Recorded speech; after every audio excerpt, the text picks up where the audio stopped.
WTA backs players' calls for more off-court privacy at tournaments.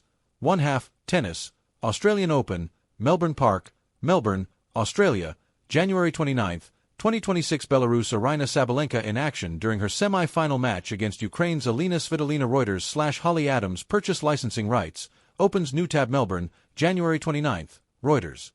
The WTA said that calls from players for more privacy away from the court at tournaments were entirely valid after broadcasts of Coco Gauff smashing her racket following her quarterfinal defeat at the Australian Open sparked intense debate. Gauff looked for a place without cameras to channel her frustrations shortly after losing to Alina Svitolina on Tuesday, and was unhappy to learn that video of her striking her racket repeatedly on the floor near the match call area of Rod Laver Arena had been broadcast worldwide. The Reuters Inside Track newsletter is your essential guide to the biggest events in global sport. Sign up here. Iga Swiatek, Jessica Pegula and Amanda Anisimova were among the players highlighting the lack of privacy, and the WTA agreed steps should be taken.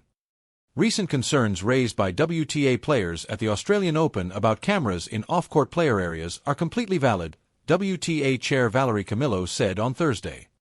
This is a very human and fair request. Athletes need spaces where they can recover and not feel constantly under scrutiny.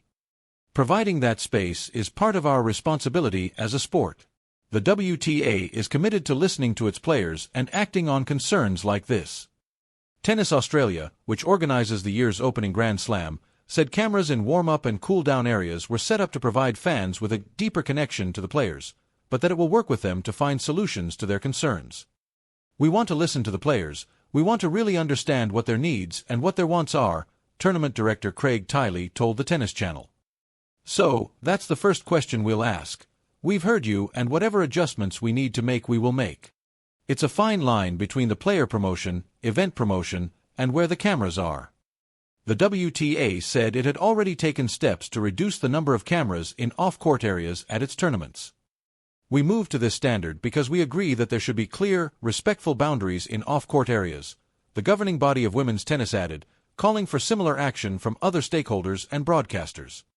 We believe this issue should be reviewed by tournament organizers and broadcast partners to ensure appropriate boundaries are in place.